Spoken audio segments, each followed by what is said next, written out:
ఆయన శరీరము, ఆయన అందులో ఉండేవాడు. ఇప్పుడు ఆయన ఏమైపోయాడు? ఇక లేరు. కాబట్టి పేరు ఎవరికి పెట్టాం? ఆత్మకే పెట్టాం, శరీరానికి పెట్టలేదు ప్రియమైన వాళ్ళ. అది మీరు తెలుసుకోవాలి. కనుక శరీరాన్ని చంపువానికి మీరు భయపడక ఆత్మను చంపగలిగేవాడు ఒకడు ఉన్నాడు, ఆయనకు భయపడండి అన్నాడు. కాబట్టి ప్రియులారా, ఆత్మ చాలా విలువైనది. ఆత్మ చచ్చిపోతే, ఆత్మ చనిపోవటం అంటే ఏంటంటే దేవునికిని ఆత్మకును ఎడబాటు వచ్చినప్పుడు నిత్య నరకాగ్నికి వెళ్తాం. శరీరం చచ్చిపోతే ఆత్మకును శరీరానికినే ఎడబాటు తప్ప ఆత్మ ఎవరి దగ్గరికి వెళ్ళిపోతుంది? దేవుని దగ్గరకు వెళ్ళిపోతుంది. కనుక శరీరం పెద్ద గొప్ప ఏం కాదు. శరీరాన్ని అందరూ పోషించుకుంటారు. జీవాలు, ప్రతి జీవి కూడా శరీరాన్ని పోషించుకుంటుంది. ఏమండి, ప్రతి జీవి కూడా శరీరాన్ని ఏం చేస్తుంది? పొద్దున్న లేచిన కారణం నుంచి ఏం పని దానికి? పోషించుకోవాలి శరీరాన్ని. జీవులు అంటే జంతువులు. కాబట్టి మనిషి మాత్రమే ఆత్మను పోషించుకోగలడు. ప్రైజ్ ది లార్డ్, హల్లెలూయా. మనం ఎప్పుడు దేవుని మందిరానికి వచ్చినప్పుడు రెండు విషయాలను గుర్తుంచుకోవాలి. ఒకటి వాక్యము, అక్షరము. ఏంటండి? వాక్యము, అక్షరము. రెండవది వాక్యము, ఆంతర్యము కూడా ఉంటుంది వాక్యంలో. ఏముంటుందండి? ఆంతర్యం. దేవుని వాక్యము అక్షరార్థము, అంతరార్థము. మనం చాలాసార్లు అక్షరార్థాన్నే తీసుకుంటాం, అక్షరాన్నే తీసుకుంటాం. అక్షరం మాత్రమే తీసుకుని ఆంతర్యాన్ని విడిచిపెడితే వాడు మతమును అనుసరిస్తున్నవాడు అవుతాడు. మతము ఏంటంటే అది మతము కాదు. మనం చేసేది మతము కాదు. క్రైస్తవ్యం అనేది మతములా ఉంటే మతాలు కొట్టుకు చేస్తున్నాయి. ఆ మతాన్ని ఈ మతం, ఈ మతాన్ని ఆ మతం దూషించుకుంటున్నాయి. కనుక క్రైస్తవ్యాన్ని మతంగా మనం చూడకూడదు. క్రైస్తవ్యము అంటే ఏంటంటే క్రీస్తును ప్రేమించుట. చెప్పండి. దేవుణ్ణి, క్రీస్తుని, ప్రభువుని ప్రేమించుట, ప్రభువును అనుసరించుట, ప్రభువుల బ్రతుకుట. అది క్రైస్తవ్యము అంటే. ఓ పెద్ద ఆయన అంటున్నాడు, I'm not a Christian but A follower of Christ అంటున్నాడు. నేను క్రిస్టియన్ని కాదు, నేను క్రైస్తవుణ్ణి కాదు, నేను క్రీస్తును అనుసరిస్తున్నటువంటి వాడను అంటున్నాడు. ప్రియమైనటువంటి వాళ్ళారా, చాలాసార్లు అక్షరం మనల్ని మతంలోకి నడిపిస్తుంది. పైకి మనము అందరికీ కనిపించేటట్లు మనం చాలా మత విధానము మనలో కనిపిస్తూ ఉంటుంది. దేవుని మందిరానికి వచ్చినప్పుడు వస్త్రాలు మార్చుకొని, ఏమండి, నగలో ఇటువంటి విషయాల్లో మార్పులు తెచ్చుకొని, సమస్తమైనటువంటి నడవడికలో చేత్తో బైబిల్ పట్టుకొని, ఇదంతా కూడా పైకి కనిపించేటటువంటి అక్షరముతో కూడిన భక్తి. థియరీ ఇది థియరిటికల్ నాలెడ్జ్. కానీ ప్రాక్టికల్ ఉంది, అది ఇంటర్నల్గా ఉంటుంది. అది లోపల మనము కలిగి ఉండాలి. దేవునికి స్తోత్రం, హల్లెలూయా. నువ్వు పైకి ఎంతో చక్కగా నీట్గా క్రైస్తవుల్లా కనిపించినా లోపల క్రీస్తును నువ్వు కలిగి ఉండకపోతే, క్రీస్తు స్వభావాన్ని నువ్వు కలిగి ఉండకపోతే, క్రీస్తులా ప్రేమించకపోతే, క్రీస్తును ప్రేమించలేకపోతే నువ్వు క్రైస్తవుడుగానే ఉంటావు తప్ప క్రీస్తును కలిగిన వానిగాను, క్రీస్తును ప్రేమించిన వానిగాను ఉండవు. కనుక దేవుని మందిరంలో మనం అక్షరాన్ని, అంతర్యాన్ని కూడా నేర్చుకోవాలి. ప్రియమైనటువంటి వాళ్ళారా, దేవునికి స్తోత్రాలు, హల్లెలూయా, హల్లెలూయా. ఈనాడు క్రైస్తవ్యం ఎలా ఉందంటే చెక్ లిస్ట్ అంటే తెలుసు కదా. ఒక లిస్ట్ ఉంటుంది. దాంట్లో ఆ లిస్ట్కి ముందు ఒక బాక్స్ ఉంటుంది. నువ్వేం చేసావో దాని మీద టిక్కులు పెట్టుకోవాలి. పరీక్ష పేపర్ ఫిల్ చేసే వాళ్ళకి తెలుస్తుంది, లేదంటే చదువుకున్న పిల్లలు, చిన్న పిల్లలకు కూడా ఈ విషయాలు బాగా తెలుస్తాయి. చెక్ లిస్ట్ ఉంటుంది. దాంట్లో పలానా చేసావా చేసినట్లన్నిటికీ టిక్కులు పెట్టుకుంటే చెయ్యిందేదో అక్కడ కనబడిపోద్ది. అప్పుడు దాన్ని చూసి అమ్మో ఇది నేను చేయలేదని మళ్ళీ వెనక్కి వెళ్ళి దాన్ని మనం చేస్తాం. ఇది చెక్ లిస్ట్. క్రైస్తవ జీవితంలో కూడా చాలాసార్లు మనం అలాగే బ్రతుకుతూ ఉంటాం. మనకు చెక్ లిస్ట్ ఉంటుంది. పొద్దున్నే లేచి ఏం చేసావు? ఎవరు పంపించిందైనా వాక్యం చూసావా? అమ్మగారి పేరు తెచ్చిన వాక్యాన్ని చూసావా? అమ్మగారు పంపించిన వాక్యాన్ని చూసావా? ఆ వాక్యాన్ని చదివావా? Okay, tick. ఆ వాక్యాన్ని వాట్సాప్ పెట్టావా? స్టేటస్లో పెట్టావా? ఓకే, పెట్టాను, టిక్. అయ్యగారికి ప్రైజ్ లాడ్ చెప్పావా? ఓకే, చెప్పాను. ఇంకేం చేశావు? మోకరించి ప్రార్థన చేసావా? చేశాను. ఇంకేం చేశావు? వెళ్తున్నప్పుడు దేవుణ్ణి తలుచుకున్నావా? ఓకే, తలుచుకున్నాను. ఇవన్నీ చేస్తావు. వాట్సాప్లో వాక్యాన్ని పెట్టావు కానీ గుండెల్లో వాక్యాన్ని పెట్టలేదు. ప్రియులారా, ఇవన్నీ చెక్ లిస్ట్ నువ్వు చేసినప్పుడు నీ క్రైస్తవ్యం మతంలాగా ఉంటుంది తప్ప నిన్ను అది క్రీస్తుతో ఐక్యము చేసే మార్గంలాగా ఎంత మాత్రమును ఉండదు. నీ ప్రవర్తనలో మార్పు రాకపోతే, నీ స్వభావంలో మార్పు రాకపోతే, నీ యొక్క నడవడికలో మార్పు రాకపోతే, నీ సాక్ష్యంలో మార్పు రాకపోతే, మారు మనసు లేకపోతే మనం అక్షరాన్నే తీసుకున్నాం కానీ ఆంతర్యాన్ని తీసుకోలేదు. మన క్రైస్తవ్యం మతంలా ఉంటే మతం ఎప్పుడూ కూడా మనుషులను సమాధానపరచలేదు. ప్రతి మతం కూడా మత మౌఢ్యము చేత నిండిపోయి మతము చెప్పేది మంచి మాట అయినా కానీ మతము అనేది మనుషులను పాడు చేస్తోంది. ప్రియమైనటువంటి వాళ్ళారు, అది ఏ మతమైనా సరే. అందుకనే భక్తుడు అంటున్నాడు, నేను క్రైస్తవుణ్ణి కాదు, నేను క్రీస్తును అనుసరించువాడను. I am a follower of Jesus. యేసు క్రీస్తును అనుసరించువాడను, యేసుక్రీస్తును ప్రేమించువాడను. Live like a Christ, live in Christ. క్రీస్తులా బ్రతకాలి, క్రీస్తులో బ్రతకాలి. అది క్రైస్తవ్యం. దేవునికి స్తోత్రాలు, హల్లెలూయా. అక్షరాన్నే మనం తీసుకోకూడదు ప్రియమైనటువంటి వాళ్ళారు, అంతర్యాన్ని కూడా మనము తీసుకోవాలి. నీ అంతరంగంలో ఎంత బరువు ఉంది, నీ ఆత్మీయత ఎంత ఉంది, what is your spiritual sense. ఆత్మీయత అనేది చాలా ప్రాముఖ్యమైనది. మన శరీరము, ప్రాణము, ఆత్మ అను 3 భాగాలుగా ఉన్నవి. అన్నిటికంటే విలువైనది ఆత్మ, తర్వాత 2వ స్థానంలో ఉండేది ప్రాణము, మూడవ స్థానంలో ఉండేది శరీరము. నేను మీకు చాలాసార్లు చెప్పాను కదా, మీరు పందెపు రంగంలో గెలుచుకునేవి 3 మెడల్స్ ఉంటాయి. ఒకటేంటి? ఇత్తడి బ్రోంజ్ మెడల్ ఉంటుంది, తర్వాత సిల్వర్ మెడల్ ఉంటుంది, తర్వాత గోల్డ్ మెడల్ ఉంటుంది. ఇందులో ఏది గొప్పదే? గోల్డ్ మెడల్ గొప్పది. దేవునికి స్తోత్రాలు, హల్లెలూయా.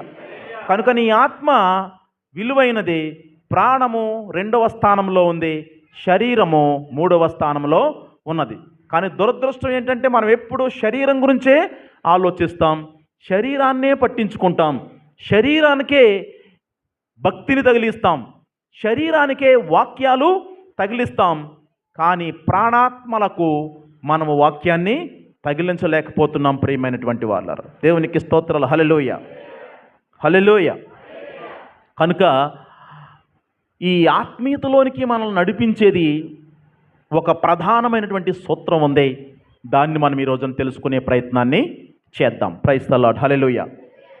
ఆత్మీయతలోనికి మనం నడిపించేది ఏంటంటే, నీవు కలిగి ఉన్న వాటిని, నీకు ఏదైతే దేవుడిచ్చాడో, ఏదైతే దేవుని చేత నీకు అనుగ్రహింపబడిందో దానిని ఇష్టంతో నీవు కలిగి ఉన్న వాటిని ఇష్టంతో చూసుకోవటం మొదలు పెట్టాలి. దేవునికి స్తోత్రం, హల్లెలూయా. మనం కలిగి ఉన్న వాటిని అనుభవించే విషయంలో మరుపును కలిగి, లేని వాటిని సంపాదించుకునే విషయంలో బిజీగా ఉన్నాం. అర్థమైందా? అర్థం కాలేదా? మనము కలిగి ఉన్న వాటి విషయంలో సంతోషించటం మర్చిపోయాం. లోకం ఎప్పుడూ కూడా బిజీగా ఉంది. ఎందులో అంటే తనకు నచ్చిన దాన్ని సంపాదించుకోవటం కోసం, ఇచ్చిన దాన్ని జాగ్రత్తగా చూసుకునే విషయంలో మరుపును కలిగి ఉంది. దేవుడు మీకు చాలా ఇచ్చాడు, వ్యక్తుల్ని ఇచ్చాడు. మనము ఏదైనా ఉన్నప్పుడు దాని విలువ తెలియదు, పోయాక దాని విలువ తెలుస్తుంది. మనిషి ఉన్నప్పుడు చేయలేనిది చచ్చాక చేయాలనిపిస్తుంది. ఎప్పుడండి? వాడు చచ్చిపోయాక చేయాలనిపిస్తుంది. అందుకే సామెత ఉంది, చచ్చినోడు కళ్ళు అంట. చెప్పండమ్మా, చచ్చిపోయినోడు కళ్ళు ఎంత ఉంటాయంట? అయ్యో పెద్ద పెద్ద కళ్ళు అమ్మాడి అంటారంట చచ్చిపోయాక. అంటే కళ్ళు అంటే అలాగని కాదు, ఇందులో ఆంతర్యాన్ని తీసుకోవాలి, అక్షరం కాదు. కళ్ళు అంటే ఇంత పెద్ద పెద్ద కళ్ళు ఉన్నాయి అని కాదు. అంటే చచ్చిపోయాక అందరూ మంచోళ్ళు అంటారు చచ్చిపోయిన వాళ్ళని. చచ్చిపోయిన వాళ్ళు ఏం వెతుకుతారు? మంచిని వెతుకుతారు. బతుకున్న వాళ్ళు చెడును వెతుకుతారు. ఏంటో లోకం తెలీదు, ఏంటో ఈ లోకం తెలీదు. బ్రతుకుండి మన కళ్ళెదురుగుండా తిరుగుతున్న వాళ్ళు అన్నీ ఏం వెతుకుతారండి? చెడే చెడే చెడే చెడే వెతుకుతారు. ఆడు చచ్చిపోయాక ఆడికి లేనిపోని మంచి అంతా తగిలిచ్చేస్తారండి. ఇడికే ఫ్లెక్స్ ఎట్టేస్తారు, దండేసేస్తారు. ఏమండి ఏంటంట? చింతిస్తున్నారంట. అబ్బా, ఏమండి? చింతిస్తున్నారట. ప్రగాఢ సంతాపం అంట. ఏమండి? ఏమేమో అంటారు ప్రియమైనటువంటి వాళ్ళు. నువ్వు శాంతిగా ఉండాలట. బతుకున్నప్పుడు ఏమండి? బతకనిచ్చారు కాదు. ఏమంటే అటు తింటే వార్చలేదు, నడిస్తే వార్చలేదు, పాట పాడితే వార్చలేదు, కానుక ఎక్కివిస్తే వార్చలేదు, ఏమంటే ఏం చేసినా వార్చలేదండి. చచ్చాక మాత్రం ఎక్కడ లేని వచ్చేద్ది మనకి. చచ్చిపోయిన చోట చూస్తాం కదండి.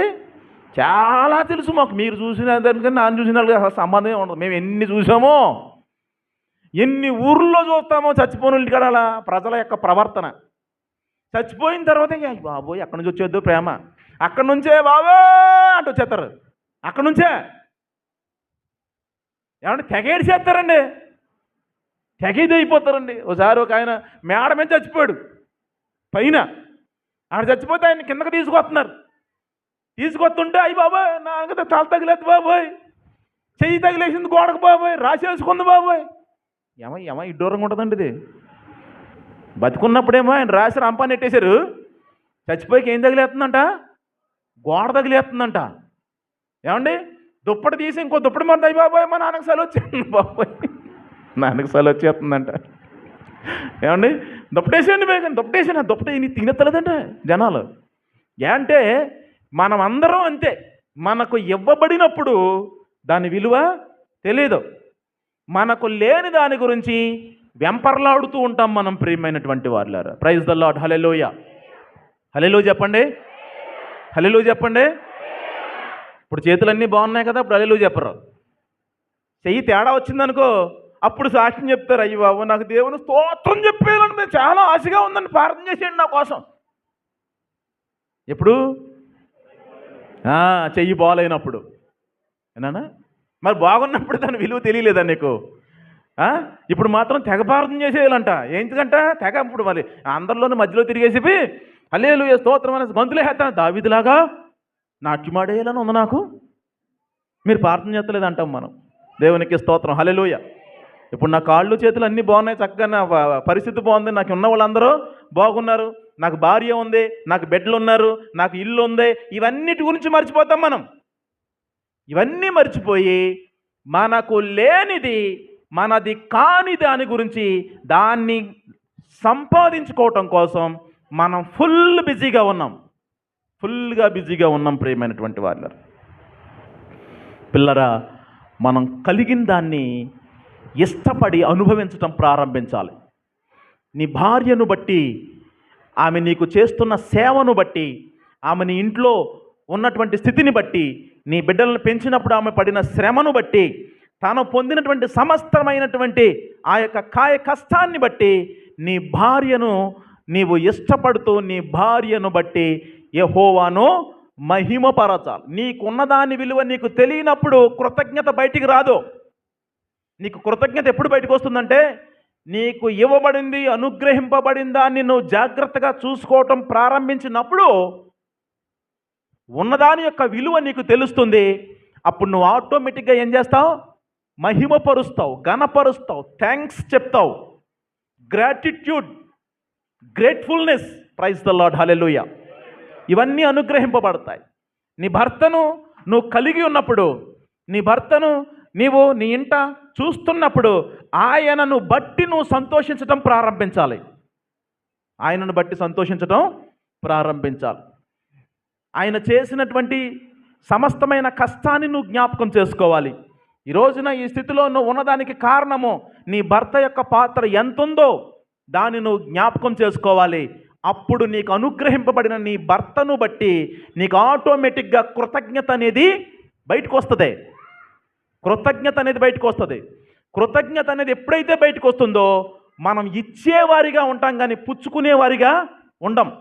గివర్స్, టేకర్స్, ఇచ్చేవారు, పుచ్చుకునేవారు. ఈ లోకం అంతా ఎలా ఉందంటే తీసుకోవటంలో బిజీగా ఉంది. పుచ్చుకోవటంలో బిజీగా ఉంది. స్నేహం అంటే ఏంటో తెలుసా? అప్పు అడగటం. స్నేహం అంటే ఏంటండి?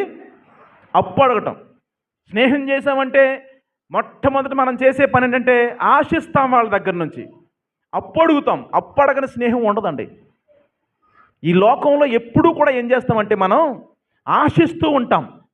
ఆ స్థలాన్ని ఆశిస్తాం, ఆ పొలాన్ని ఆశిస్తాం, ఆ వ్యక్తుల నుంచి ఏదో ఒకటి ఆశిస్తూ ఉంటాం. ఇచ్చేవారిగా కాకుండా పుచ్చుకునేవారిగా మనము ఉంటూ ఉంటాం. ఎప్పుడూ కూడా తీసుకోవటం అలవాటైపోయింది మనకి. మనం ఎవరితోనైనా స్నేహం చేసామంటే వీళ్ళ వలన మనకు ప్రయోజనము ఏముంటుంది అనేది మన మొదటి స్టెప్. వీళ్ళ వల్ల మనకి ఏమీ ఉపయోగం లేదు అంటే వాళ్ళిద్దరి మధ్య స్నేహం ఉండదు, వాళ్ళిద్దరి మధ్య ఏ విధమైనటువంటి బంధము ఉండదు. ఎందుకంటే లోకము యొక్క తీరు అలాంటిది. మేము చదువుకున్నప్పుడు మా ఇంట్లో మాకు ₹1 ఇచ్చేవారు. ₹1. ఎందుకంటే మాకు ఫస్ట్ నుంచి కూడా మా ఇంట్లో రూపాయలు ఉంటాయి. మరి మాకు కానుకలు వస్తాయి కదండి, రూపాయలు వస్తాయి. ఇప్పటికీ వస్తున్నాయి రూపాయలు. ఇప్పటికీ రూపాయలు వేసి ఉన్నారు. మా హాతలు మీకు దండం పెడతాను, వేయకండి మైలు మార్చుకోలేకపోతున్నాను. వేయకండి, ₹1 ₹2 వేయకండి. ఏమండి, మీరు ఇచ్చినవి మార్చుకోవడానికి నాకు ప్రత్యేకంగా రోజు కావాల్సి వస్తుంది. ఒకళ్ళేమో చుట్టేస్తున్నారు, ₹10 చుట్టేసి కొరికేసేసేస్తున్నారు. అందులో ఏదో అంత అందాపంలో కొరికేస్తున్నట్టున్నారు దాన్ని. అమ్మా సర్లే, అది వేరే విషయం. దేవునికి స్తోత్రాలు, హల్లెలూయా. ఒక 5 పైసలకి ఐస్ వచ్చేది మాకు చిన్నప్పుడు. ఏమండి, 5 పైసలకి ఐస్ వచ్చేది. 20 పైసలకి బొళ్ళని పప్పులు. ₹1 అంటే ఆ రోజంతా పప్పులు కొనుక్కోవచ్చు.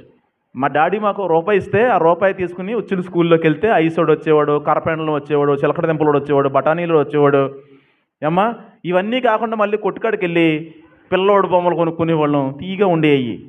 ఏమండి, అవి కొనుక్కునేవాళ్ళం. మా పలక్క బొందులు తీసేసి నరుక్కునేవాళ్ళం. షేరింగ్ అనమాట. కాకింగిలి సొక్కాయితో కొరికెత్తే సొక్కాయి బొర్రడిపోతుందని మా బాబు సార్ తవరేయడని ఏం చేశానంటే నేను పలక్కి బొందు తీగేసాం. రేకు పలకలు అప్పుడే కొత్తగా వచ్చాయి. ఆ రేకు పలకతో నరికితే సూపర్. మన దగ్గర బొందు పలక ఉంది కాబట్టి నరుక్కోవడానికి మా దగ్గరకు వచ్చేవారు. మా దగ్గర కత్తి ఉన్నట్లు లెక్క అనమాట. నరకడానికి ఎక్కడి దగ్గరకు వచ్చేవారు? నరికినందుకు మాకు మొక్కిచ్చేవారు. ప్రైజ్ ద లార్డ్, హల్లెలూయా. ఆ రోజుల్లో నుంచి కూడా నాకు ఆలోచన ఏంటంటే ప్రజలు తీసుకోవడానికి ఇష్టపడతారు పెట్టడానికంటే. వాళ్ళు తినేటప్పుడు అందరిలోనూ తినరు. ఓ జాంకాయ కొనుక్కున్నాం అనుకోండి, జాంకాయ కొనుక్కొని దాన్ని పై ముసుగు కోసి 4 ముక్కలు కోసి అందులో ఉప్పు కారం వేసుకుని ఇలా తీసుకుని తిందామని ఒక పక్కన 4 రెడీగా ఉంటారు. అదా చెప్పండి, రెడీగా ఉంటారు. వాళ్ళకి 4కి 4 ముక్కలు ఇస్తే మనకు 1 ముక్క ఉంటుంది. ఒక్కోసారి నేను ఏం చేసేవాడిని అంటే నా ఫ్రెండ్స్ ఉన్నారని కాయ కోసి డబ్బులు తీసి ఇవ్వడానికి కాయ పక్కోడికి ఇచ్చేవాడిని. తింటా ఉండండిరా నాకు ముక్కని. జనరల్గా ప్రజల యొక్క సైకాలజీ ఏంటంటే పెద్ద ముక్క తీసేసుకుంటాడు ఫస్టోడు, తర్వాత పెద్ద ముక్క ఇంకొకటి తీసేసుకుంటాడు, తర్వాత పెద్ద ముక్క ఇంకొకటి తీసేసుకుంటాడు. ఆఖరికి చిన్న ముక్క ఎవరికి మిగులుతుంది?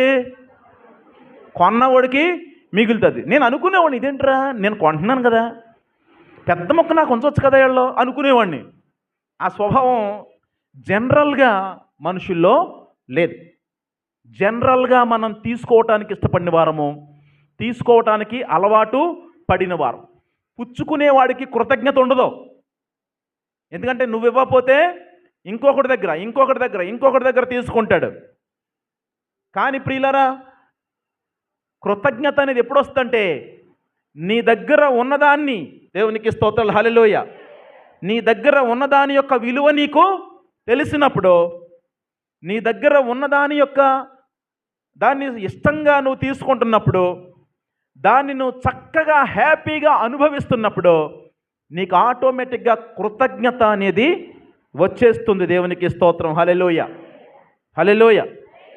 కనుక మనం ఇచ్చేవారిగా ఉండాలి కానీ తీసుకునేవారిలాగా ఉండకూడదు. అది వాక్యంలో అంతర్యం ప్రియమైనటువంటి వాళ్ళారు. దేవునికి స్తోత్రం. మోకరించి ప్రార్థన చేసామంటే మనం ఇచ్చేవాళ్ళమా తెచ్చుకునేవాళ్ళమా చెప్పండి?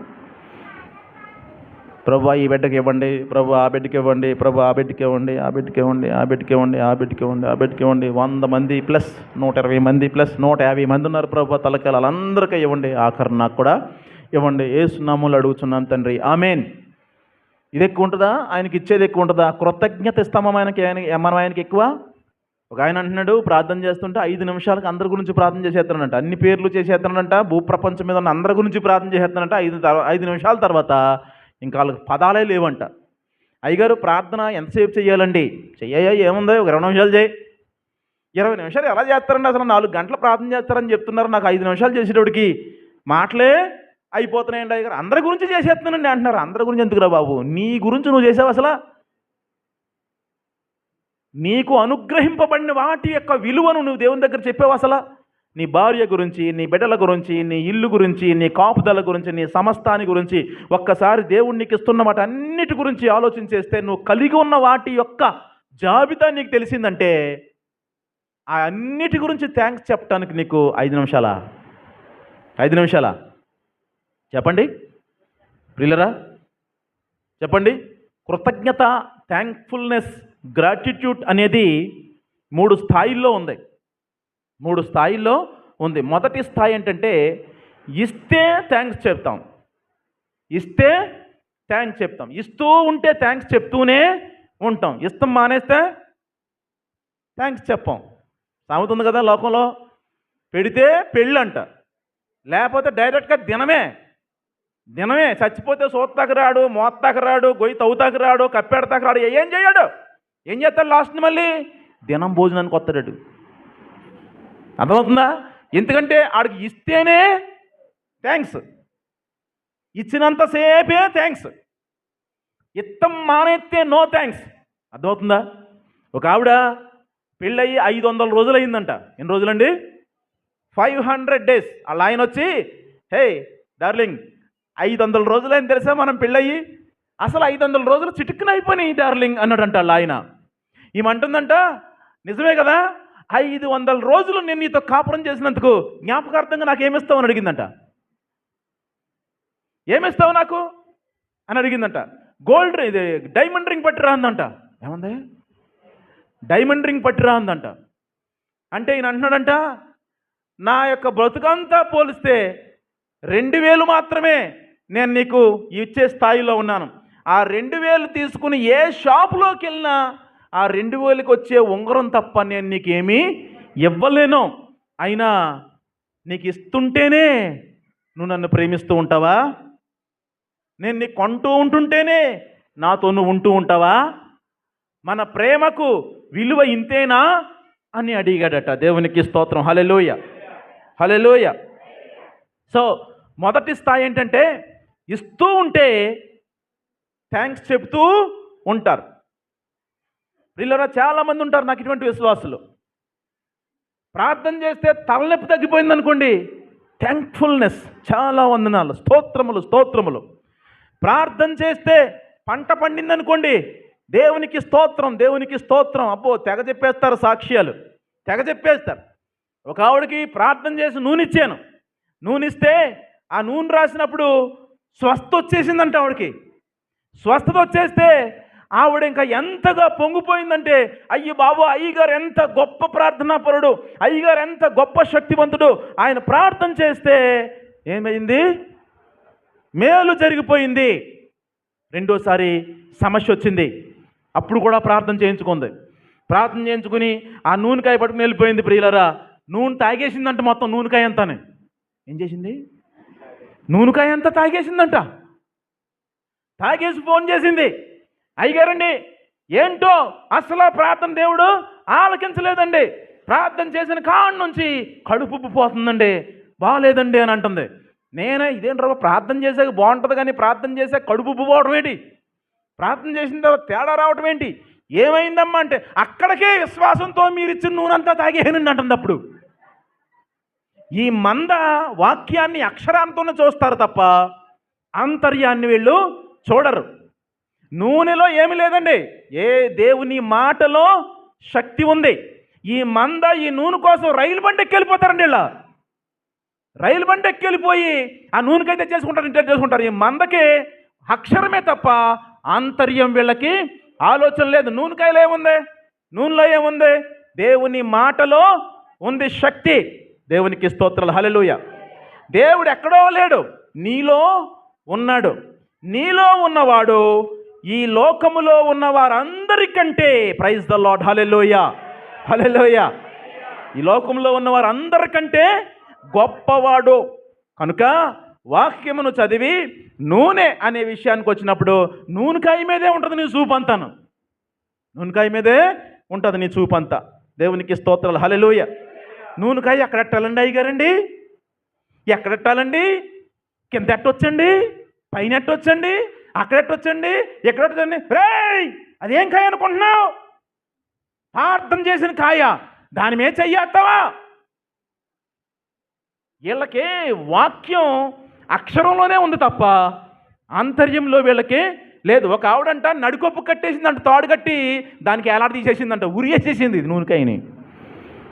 ఏంటి ఎక్కడెట్టినా ఎవడొకటి చేసేస్తున్నాడంట దాన్ని. అందుకని నూనెకాయని ఏం చేసేసిందమ్మా? ఉరేసేసింది, ఇంటి మీద నడుకొప్పుకు ఉరేసేసింది. ఇప్పుడు ఎవడికే తగలతుంది ఇంకది. చిన్నోడు అటు వెళ్ళినా తగలదు, ఇటు వెళ్ళినా తగలదు. కావాలంటే చెయ్యిలా పెట్టి తీసుకుంటే తప్ప అది ఎవడికే తగలదు. అంటే నూనెకాయ. ఎప్పుడు మారుతామండి మనం? ప్రియులరా, మనం వాక్యాన్ని హృదయంలోకి తీసుకోవాలి, మాటను వాక్కును లోపలికి తీసుకోవాలి. మతం అనేది తప్పిపోవాలి. క్రైస్తవ్యం అనేది మతంలాగా మనం చేస్తే, చెక్ లిస్ట్ లాగా చేస్తే, ఆ చెక్ లిస్ట్ అనే దాంట్లో టిక్కులు కనపడతాయి, ఆఖరణ మార్కులు కనపడతాయి, కానీ నీ బ్రతుకులో మారు మనసు కనిపించదు. Praise the lord, hallelujah, hallelujah చెప్పండి అందరు గట్టిగా. ఏంటి రిలాక్స్ అయిపోతున్నారేంటి? ఏమా మాట్లాడేసుకుంటున్నారేంటి? ఎవరన్నా కట్టేయారండి నూనెకాయ అలాగా ఇంట్లో? అమ్మా నేనేదో వాక్యం చెప్తాను, మీరు పొరపాటు అలాంటి వాళ్ళు ఎవరున్నారంటే ఇలా అయ్యగారా నా గురించే చెప్పాడు వాక్యం అనుకుంటారు. అనుకోకుండా ఏమా ఇలా అయ్యగారే నా గురించే చెప్పేసి నన్ను జాడించేసి, నన్ను పులిమేసి, నన్ను ఉతికేసి, ఎండేసేసి కిప్పులెట్టేశాడు. ఆయనకి వేరే పని ఏమీ లేదు అనకండి. ఒకవేళ వాక్యం నీకు వచ్చిందనుకో, దాన్ని లోపలికి తీసుకో. ఈవేళ చెప్పిన వాక్యం ఒకవేళ ఎవరికైనా ఉపయోగపడిందనుకో, దేవుడు నీతో మాట్లాడాడు అనుకో, అయ్యగారు మాట్లాడాడు అనుకోకు. అర్థమైందండి? మొదటి స్థాయి ఏంటి? ఇస్తే థ్యాంక్ యూ, ఇచ్చినంతసేపు థ్యాంక్ యూ. ఇవ్వటం మానేస్తే నో థ్యాంక్స్, నో థ్యాంక్స్. మార్చేస్తావు నువ్వు. అవసరమైతే దేవుణ్ణి మార్చేస్తావు, సంఘం మార్చేస్తావు, మనుషుల్ని మార్చేస్తావు, అన్నీ మార్చేస్తావు. ఇది మొదటి స్థాయి. రెండవ స్థాయి ఏంటంటే కనపడే వాటిని బట్టి యెహోవాను కృతజ్ఞతలు చెల్లించుట. కనబడేవి, విజిబుల్, కనిపించేవి ఏంటి చెప్పండి? మనం కనిపించే వాటి గురించే, కళ్ళ ముందు సాక్షాత్కరించినటువంటి వాటి గురించే సాక్ష్యం చెప్తాం మనం. స్తోత్రాలు చెప్పండి, హల్లెలూయా. ఒక ఆవిడంటే లారీ అంట ఇలా వచ్చేసిందంట మీదకి, బండి పడిపోయిందంట, టైర్ అంట ఇలా వచ్చేసిందంట, బోడేశ్వరంలోకి వెళ్ళినట్టు అయిపోయిందంట. ఆ టైర్ ఇంకెక్కేస్తుంది అనుకుని అందంట, అంతలోకి ఆగిపోయిందంట. ఇప్పుడు ఆవిడ అరగంట సాక్ష్యం చెప్పుద్ది వచ్చి, దేవుడు ఎంత గొప్పడు, దేవుడు నన్ను కాపాడు. మరి అసలు లారీయే మీదకు రాలేదు కదా. ఏమండి? ఇవన్నీ కనిపించేవి, నీ కళ్ళు ఎదురుగుండా ఉన్నటిని బట్టి నువ్వు దేవుణ్ణి స్తుతిస్తావు. ఇది రెండో స్థాయి. మనం ఎప్పుడు అవే చూస్తాం, కానీ కంటికి కనిపించని ఆశీర్వాదాలు ఉన్నాయి. మూడో స్థాయిలోకి వెళ్ళాలి మనం. కంటికి కనిపించనివి, నువ్వు గ్రహించనివి, నీవు ఎరుగనటువంటి కాపుదల ఎంతో ఉంది నీకు. ఇవాళ పొద్దున్న చాలామంది లెగలేదు తెలుసా మీకు? రాత్రి బాగానే ఉన్నారు, రాత్రి భోజనం చేశారు, అందరితోనూ మాట్లాడారు, హాయ్ గుడ్ నైట్ అన్నారు, తెల్లారు గుడ్ మార్నింగ్ లేదు. వాళ్ళు లెగలేదు, పొద్దున్న వాళ్ళు లెగలేదు. వాళ్ళ గురించి కబుర్లు వెళ్ళిపోయాయి, వాళ్ళ గురించి పెట్టి వచ్చేసింది, వాళ్ళ గురించి చుట్టాలందరికీ ఫోన్ వెళ్ళిపోయింది, వాళ్ళ గురించి ఏడుపులు ఇంకా ఆగలేదు. కానీ మనకి ఏం కాలేదే.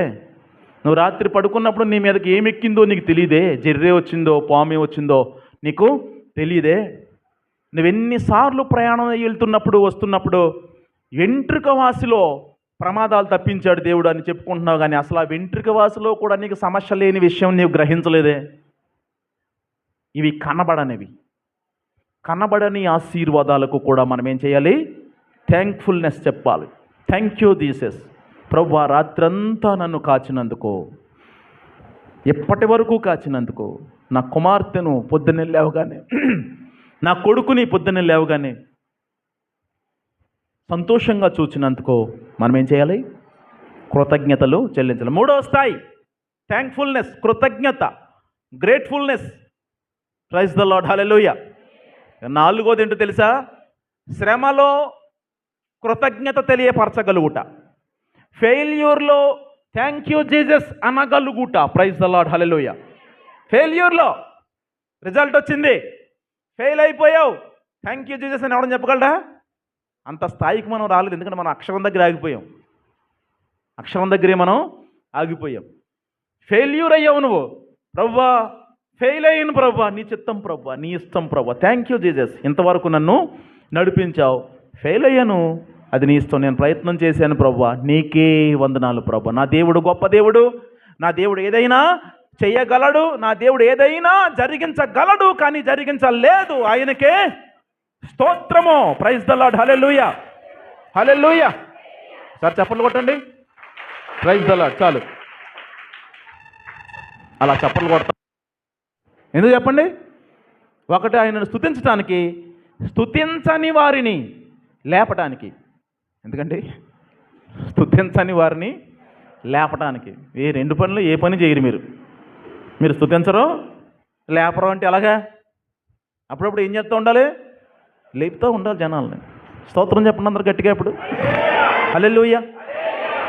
నీకు రాని దాని గురించి, లేని దాని గురించి, ఏమండి, నువ్వు అనుభవిస్తున్న శ్రమను బట్టి, కష్టాన్ని బట్టి, డార్క్నెస్, నీ జీవితంలో చీకటి, నీ జీవితంలో నెగిటివ్ ఫోర్స్, ఇవన్నీ కొనసాగుతున్నప్పుడు కూడా నువ్వు దేవుణ్ణి మహిమపరచగలగాలి.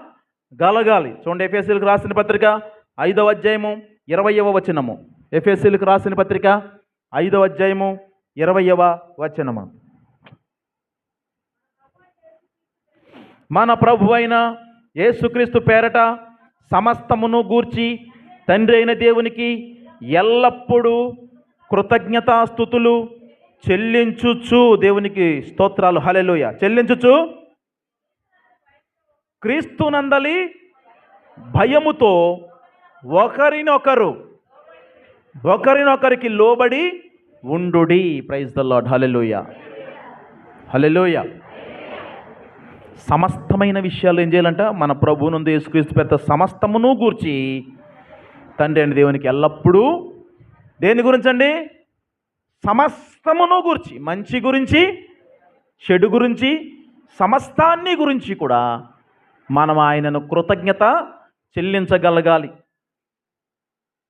నీకు అనుగ్రహింపబడిన దాన్ని నువ్వు జాగ్రత్తగా చూసుకోగలిగితే, నువ్వు అనుగ్రహింపబడిన దాన్ని బట్టి నీవు సంతోషించడం ప్రారంభించగలిగితే, ప్రైజ్ ద లార్డ్, హల్లెలూయా, దాని విలువ నీకు తెలిస్తే, దానిని బట్టి ఆటోమేటిక్గా నీకు కృతజ్ఞత అనేది బయటకు వస్తుంది. నీకు కృతజ్ఞత రావట్లేదు అంటే ఇచ్చిన దాని విలువ నీకు తెలియట్లేదు, నీకు అనుగ్రహింపబడిన దాని విలువ నీకు తెలియట్లేదు, నీ భార్య విలువ నీకు తెలియట్లేదు, నీ బిడ్డల విలువ నీకు తెలియట్లేదు, నీ భర్త విలువ నీకు తెలియట్లేదు. అది తెలిస్తే నువ్వు కృతజ్ఞతలు తెలియపరుస్తావు. వెంటనే నువ్వేం చేస్తావు? ఇవ్వగలుగుతావు, మెచ్చుకోగలుగుతావు, కృతజ్ఞతను చూపించగలుగుతావు. దేవునికి స్తోత్రాలు, హల్లెలూయా. కృతజ్ఞత ఏమనుకుంటున్నారండి? దేవునికి చాలా ఇష్టం కృతజ్ఞత. ఎందుకంటే ఆయన మనల్ని తయారు చేశాడు కాబట్టి మనలో కూడా బుద్ధి ఉంది. కృతజ్ఞత ఎవరైనా వచ్చి థ్యాంక్ యూ చెప్తే అది మనను చాలా సంతోషానికి గురి చేస్తుంది. ఒక ఆయన ఊరు వెళ్ళాడంట, వారం రోజులైందంటే వెళ్ళి, వారం రోజుల తర్వాత వస్తున్నాడని ఫోన్ వచ్చింది. అదిగో ఆత్రేయపురం దిగాడు, అదిగో బండి ఎక్కాడు, వచ్చేస్తున్నాడు, ఇంకో 10 నిమిషాలకి ఇంట్లో ఉంటాడు. తెలిసిపోతుంది కదా ఇప్పుడు అంతాను ఫోన్ వచ్చాక. అలా చెప్తారట్రా, అలాగే అయిపోయినంటి బావులా, నేను అలిసిపోవాలా మీరు అలిసిపోవాలా? అమ్మా నేను మంచిలు తాగాలా మీరు మంచిలు తాగాలా? చెప్పండి అమ్మా. చెప్తున్నాను కాబట్టి నేను తాగాలి కదా మంచిలు. నాకు మంచిలు ఇస్తాం మానేసి మీరు ఎవడన్నా అట్టుకొచ్చి మంచిలో వస్తాడరా బాబు అన్నట్టు అయిపోతున్నట్టు. ఏమ్మా వింటున్నారా? సంతోషంగా ఉండండి, ఎల్లప్పుడూ ఆనందించండి, ముఖం మీద చక్కగా ఇలా నవ్వును పెట్టండి. నవ్వుకిని ఏడుపుకి సింపుల్ ఒకటే, ఒకే బొమ్మ ఉంటుంది కదా ఎమోజీ. నవ్వుకిని ఏడుపుకి ఏంటి, ఒకటేమో ఇలాగుంటుంది, ఒకటేమో ఇలాగుంటుంది అంతే. ఒంగు పెడతారు కామనే, ఇంకో దాన్ని తిరగబెడతారు. ఈ రెండిట్లో ఒకదాన్ని చూసినప్పుడు వెంటనే మూడు మారిపోద్ది.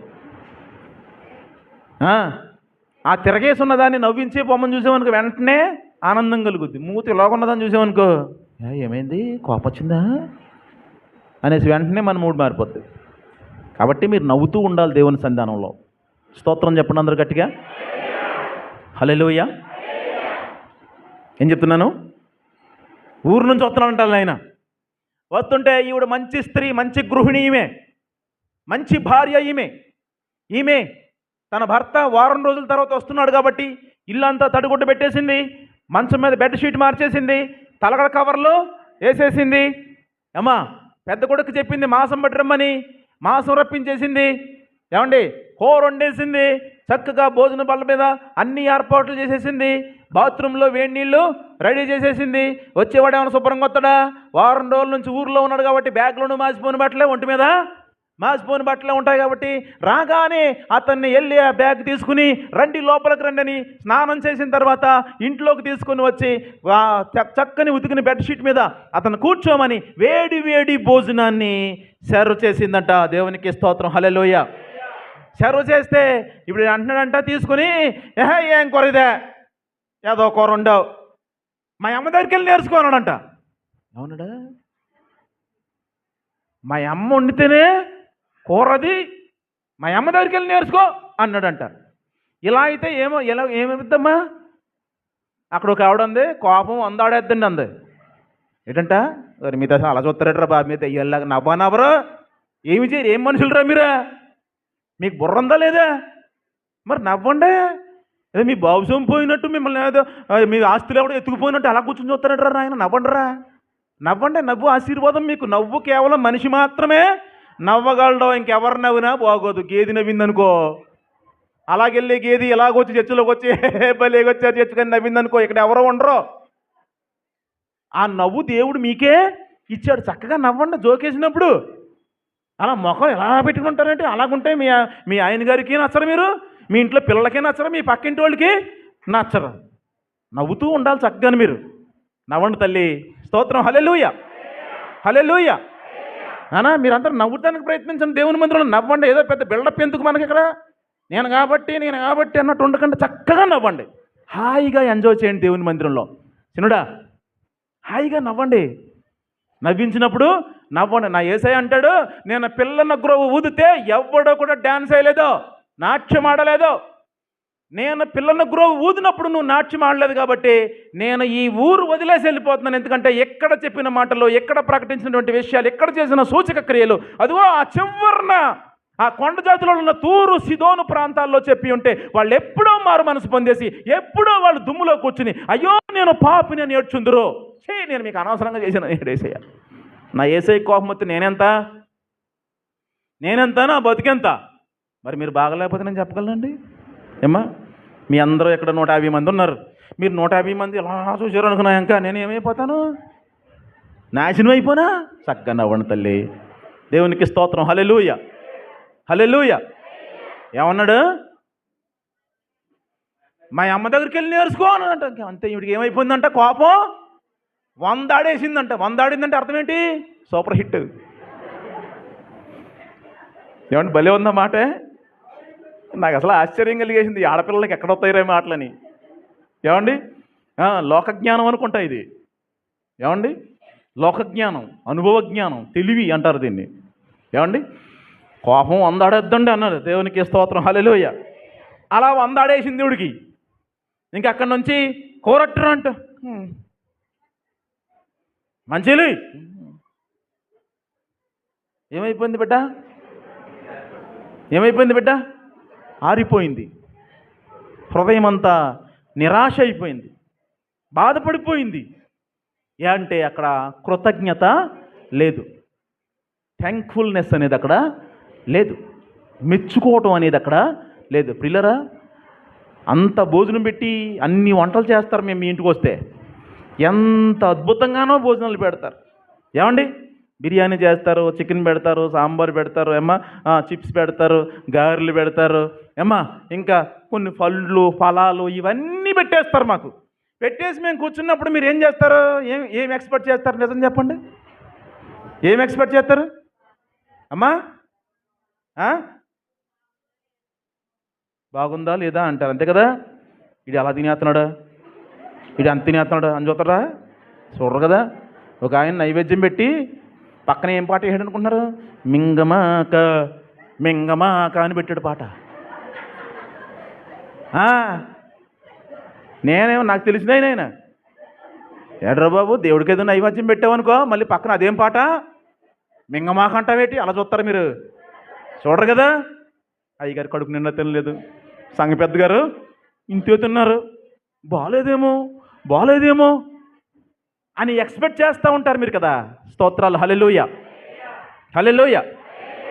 ఈ ఎక్స్పెక్టేషన్లో తింటున్నవాడు చెప్పాలి, అమ్మా బాగుంది తల్లి, చక్కగా చేసావురా, ఎంత కష్టపడ్డావమ్మా. నిజంగా కదా ఆ మాటలు? నిజం కదా.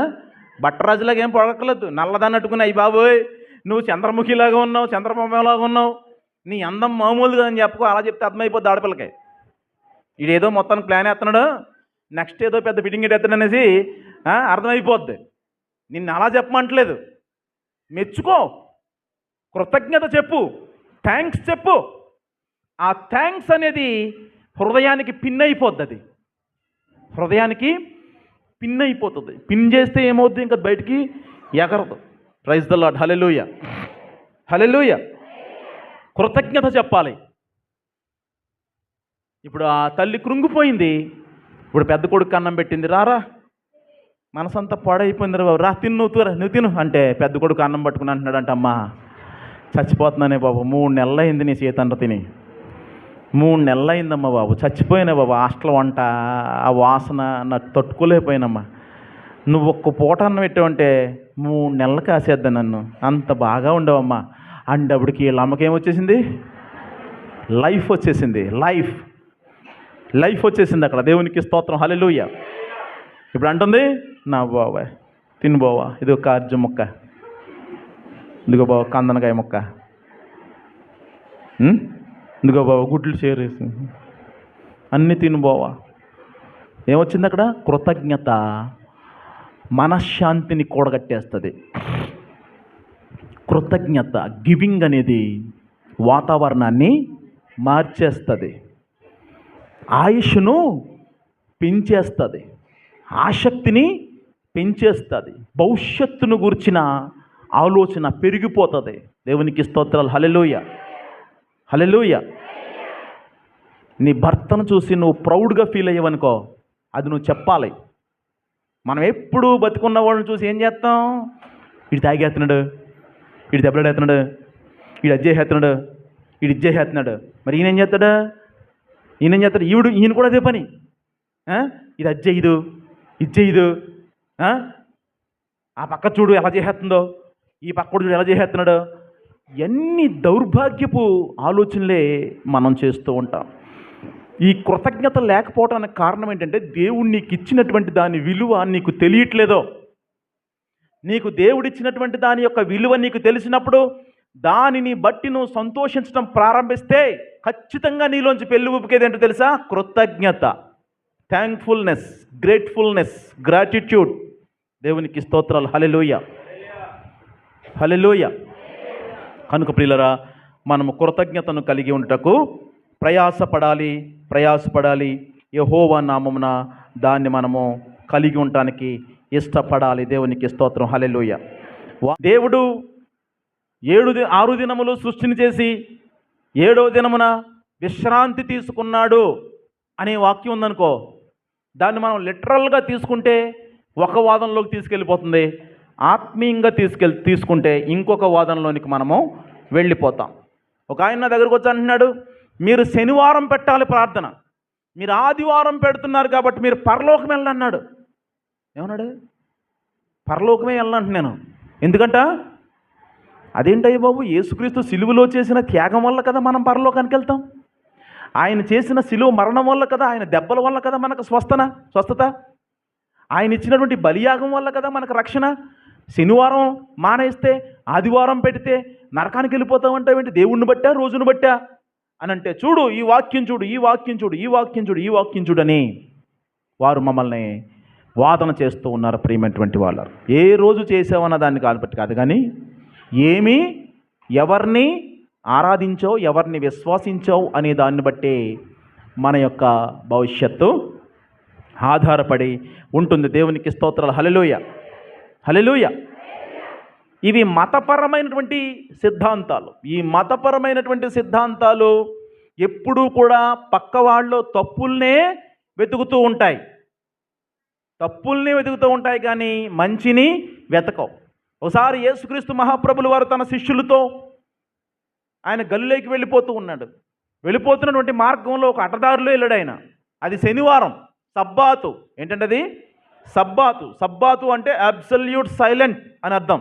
అబ్సల్యూట్ సైలెన్స్, ఖచ్చితమైనటువంటి నిశ్శబ్దము అని అర్థం. అర్థమవుతుందండి? సబ్బాతు అంటే అర్థం ఏంటి? నిశ్శబ్దము అని అర్థం. అది సబ్బాతు అనగా శనివారం. శనివారమున ఇశ్రాయేలీలు ఏ పని చెయ్యరు. శనివారమున ధర్మశాస్త్రమును అనుసరిస్తున్నటువంటి వారు ఏ పని చెయ్యరు. 6 రోజులు దేవుడు సృష్టిని సృష్టించాడు. 7వ రోజున అన్ని పనులు మానేసి ఆయన పండుకున్నాడు, అదే విశ్రాంతి తీసుకున్నాడు అనేది వాక్యంలో ఉంది కనుక దాన్ని వాళ్ళు అక్షరార్థంగా తీసేసుకున్నారు. దాన్ని మతపరమైన సిద్ధాంతంగా చేసేశారు. దానివల్ల యేసుక్రీస్తును విమర్శించటానికి కొంతమంది శాస్త్రులు, పరిచయులు వచ్చారు అక్కడికి. వీళ్ళు ఏం చేస్తున్నారంటే, సబ్బాతు రోజున భోజనం తినకూడదు, కేవలం యెహోవానే ఆరాధించాలి. యేసుక్రీస్తు తన శిష్యులతో కలిసి ఈ అడ్డదారిలో వెళ్తున్నప్పుడు అక్కడ గోధుమల తోట కనిపించింది. ఆ తోటలో నడుచుకుంటూ వెళ్తున్నటువంటి శిష్యులు ఆకలేసేసింది. వీళ్ళకి ఆకలేసేసి పక్కన ఉన్నటువంటి వెన్నులు తుంచుకుని, చేతులు వేసుకుని నలుపుకుని, నోట్లు వేసుకుని నవ్వులతో మొదలెట్టారు. దేవునికి స్తోత్రం. హల్లెలూయ, హల్లెలూయ. ఏంటది చేతులు వేసుకుని నలుపుకుని నోట్లు వేసుకుని నవ్వులేది? అమ్మా ఏంటది? గోధుమలు తల్లి. మరి మరొకటి అనుకునేరు. యేసుక్రీస్తు శిష్యులంట చేతులు వేసుకుని నలుపుకున్నారంట, నోట్లు వేసుకుని నవ్వులేరంట. ఏంటది? అయి కదమ్మోయ్, అర్థమైందా మీకు? దేవునికి స్తోత్రాలు. హల్లెలూయ, హల్లెలూయ. అమ్మా అలాగున్నారు ఇట్రా, ఆకలిస్తుందా? వింటున్నారా? వెళ్తుంటే ఇప్పుడు కొంతమంది పరిచయులు వచ్చి, ఏం బోధకుడు అయ్యా నువ్వు, ఏం బోధిస్తున్నావు నీ ప్రజలకి?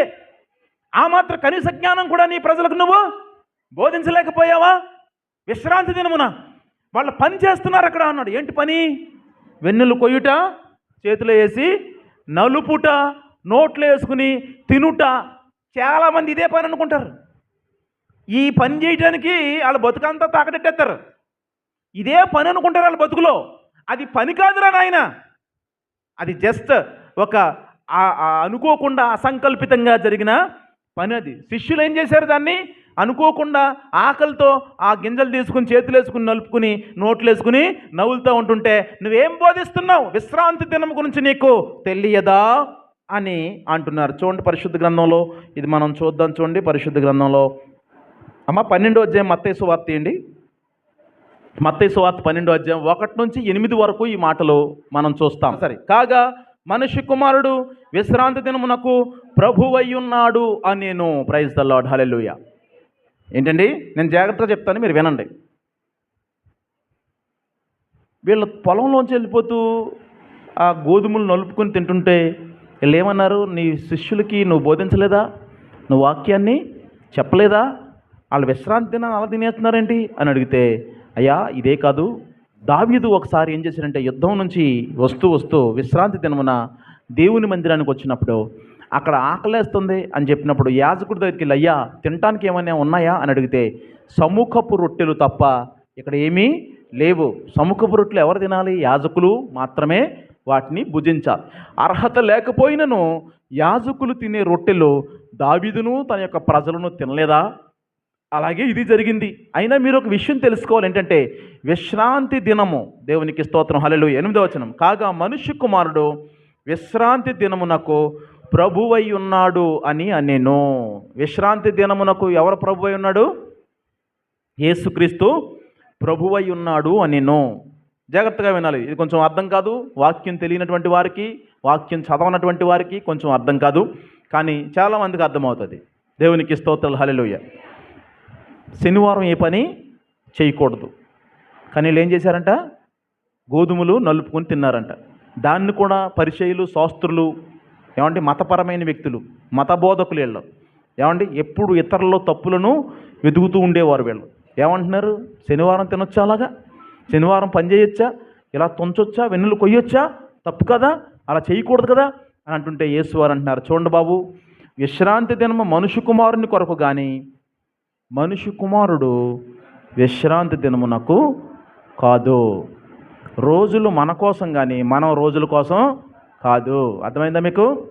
సోమవారమైనా మంగళవారమైనా అవి మన కోసం, కానీ మనం వాటి కోసం కాదు. అర్థమైందా? దేవుడు రోజులు ఎవరికి ఇచ్చాడు?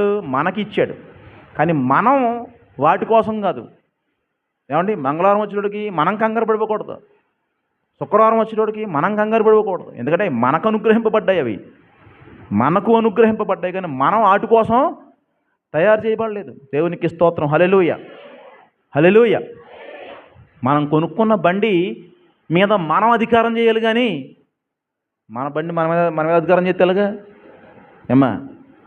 మనం పెంచుకున్న కుక్క మన మీద మొగిరిగేసి మనల్ని కరిచేస్తే ఎలాగా? కుక్క మన కోసమా, మనం కుక్క కోసమా? చెప్పండి అమ్మా. కుక్క మన కోసమా, మనం కుక్క కోసమా? చెప్పరేటి? ఒక ఆవిడ ప్రార్థనకు రావేమ్మా అంటే కుక్కకి కాపలా ఉన్నానని అంటుంది. ఏంటంట? కుక్కకే కాపలా ఉన్నానండి అంటుంది. నాకు చాలా కంగారు వచ్చేసింది. అదేటమ్మా అలాగన్నావేటమ్మా, మళ్ళీ చెప్పమ్మా నన్ను తేడా అయినానేమని. మరి ఏమనుకుంటున్నారండి? మా అబ్బాయి కొనుక్కొచ్చానండి 30,000 అంటండి కుక్క అన్నది. 30,000 కుక్కను కొనుక్కొంచుంటే కుక్క మనల్ని కాయాలా, మనం దాన్ని కాయాలా? చెప్పండిరా. కదా కదా మరి దాని గురించి మనం మానేస్తే ఎలాగా? ఏమండి ఇప్పుడు విశ్రాంతి దినం కూడా అంతే. విశ్రాంతి దినం మనకే, మనం దానికోసం కాదు. దేవునికి స్తోత్రాలు, హల్లెలూయా. కాబట్టి మనుష్య కుమారుడు విశ్రాంతి దినము కంటే ఏమండి 8వ వచనం, కాగా మనుష్య కుమారుడు విశ్రాంతి దినమునకు ప్రభువై ఉన్నాడు. మనం గమనించాలి. ఆదికాండంలో దేవుడు సృష్టి తయారు చేసినప్పుడు అస్తమయమును ఉదయమును కలుగగా మొదటి రోజు ఆయను, అస్తమయమును ఉదయమును కలగగా రెండవ రోజు ఆయను, అస్తమయమును ఉదయమును కలగగా మూడవ రోజు ఆయను. అలా 6 రోజులు అవుతాయి. కానీ 7వ రోజుకు అస్తమయము ఉదయము ఉన్నాయని చూడండి పరిశుద్ధ గ్రంథంలో. ఇంటికి వెళ్ళిన తర్వాత చూసుకోండి, లేవు. దానికి అస్తమయము ఉదయము లేదు. ప్రతిరోజు ఎప్పుడు స్టార్ట్ అవుతుంది? సాయంత్రం డార్క్నెస్తో స్టార్ట్ అవుతుంది. ఏమండి లైట్తో ఎండ్ అవుతుంది. ప్రతిరోజు ఎప్పుడు స్టార్ట్ అవుద్ది? ఎప్పుడు స్టార్ట్ అవుద్ది? ఇవాళ సోమవారం అనుకో, మంగళవారం పొద్దు ఎప్పుడు స్టార్ట్ అవుద్ది? సాయంత్రమే కదా. సాయంత్రం 6 గంటలకే మంగళవారం పొద్దు స్టార్ట్ అవుతుంది అంటారు కదా. అంటే రోజు ఎప్పుడు స్టార్ట్ అవుతుంది? డార్క్నెస్తో స్టార్ట్ అవుతుంది, లైట్తో ముగించబడుతోంది. దేవునికి స్తోత్రాలు, హల్లెలూయా, హల్లెలూయా. దేవుడిచ్చే రోజు డార్క్నెస్తో స్టార్ట్ అయినా ఎండింగ్ మాత్రం వెలుగులో స్టార్ట్ అవుతుంది. కానీ పాపము, లోకం ఇచ్చేది మొదట లైట్తో ప్రారంభించబడుతుంది. సింపుల్గా చెప్తాను చూడండి, సింపుల్గా చెప్తాను. ఎలాగంటే ఇంట్లో ఉన్నప్పుడు మమ్మీ డాడీ అస్తమాల రెస్ట్రిక్షన్సే మనకి. డాడీ బయటికి వెళ్తాను, ఎందుకో? డాడీ అది కొనుక్కున్నా, ఎందుకో? అప్పుడు అమ్మని అడుగుతాం, అమ్మా అది కొనుక్కుంటానే, మీ నాన్న అడుగు. నాన్న దగ్గర నుంచే వచ్చానమ్మ నీ దగ్గరికి, నాకు కొనుక్కుంటానే. ఏమన్నా నాన్న వద్దన్నాడు, వద్దంటే మరి ఎందుకో? అమ్మ ప్లీజే, అమ్మ ప్లీజే. అమ్మ కూడా ఏం చేద్దే? నాన్న అడుగుద్ది. నువ్వు అనుకున్నది ఏది కూడా ఇంట్లో చేయలేవు. 11 సంవత్సరాలు వచ్చేసాయి, 12 సంవత్సరాలు వచ్చేసాయి, 18 సంవత్సరాలు వచ్చేసినాయి నీకు. అయినా కానీ ఇంట్లో ఏముంటుంది? ప్రతిరోజు దేంతో స్టార్ట్ అవుద్ది? దేంతో స్టార్ట్ అవుద్ది? క్రమశిక్షణ, డార్క్నెస్తో స్టార్ట్ అవుద్ది నీకు. ప్రతిరోజు ఇంట్లో నీ రోజు ఎలా స్టార్ట్ అవుద్ది? డార్క్నెస్తో స్టార్ట్ అవుద్ది. ఒక రోజున 18 ఏళ్ళలో 15 ఏళ్ళలో వచ్చినప్పుడు నువ్వు ఒక రోజున నీ ఫ్రెండ్తో వెళ్ళిపోతావు. ఫ్రెండ్ అంటాడు రారా వెళ్దాం బయటికి, వెళ్ళిపోతావు, చెప్పి వెళ్తావో చెప్పకుండా వెళ్తావో వెళ్ళిపోతావు. వెళ్ళిపోయిన తర్వాత ఊరంతా తిరిగేసిన తర్వాత ఆడు నిన్ను ఒక చోటుకి తీసుకెళ్తాడు. ఆ చోటు చెడ్డ చోటు. ఆ చోట అన్నీ అద్భుతంగా ఉంటాయి. మనం సింపుల్గా చెప్పాలంటే మందు కొట్టు అనుకుందాం. అక్కడికే మందు కొట్టు అనుకుందాం. సిటీలోనేమో క్లబ్బు, సిటీలో ఏంటండి క్లబ్బు, పల్లెటూరులో అంటే పబ్లిక్గా తాగటం అనమాట.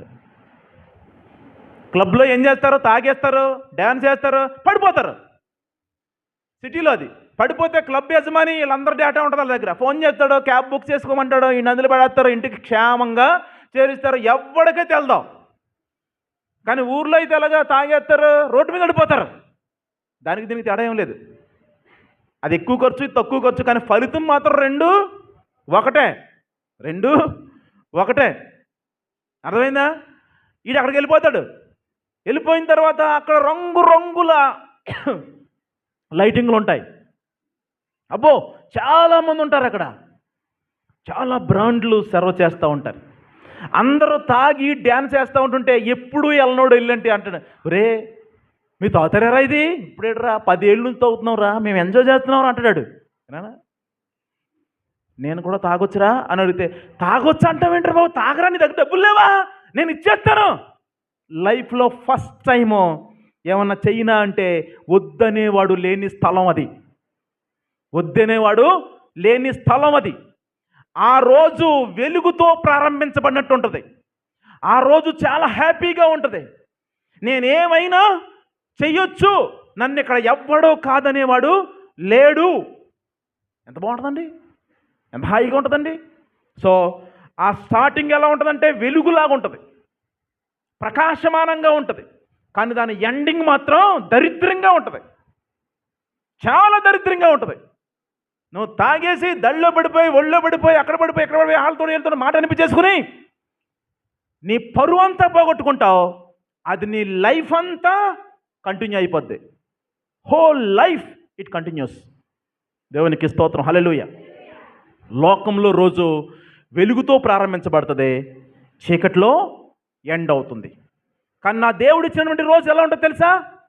ఈవినింగ్ డార్క్నెస్తో స్టార్ట్ అవుద్ది. స్టార్టింగ్లో క్రైస్తవ్యం అంటే నలిగిపోవటం, క్రైస్తవ్యం అంటే పచ్చం చేయటం, మానేయటం, మారు మనసు పొందటం, కూర్చోవటం, వినటం, చేతులెత్తి ప్రార్థించటం, దేవుణ్ణి స్తుతించటం. It looks like a darkness.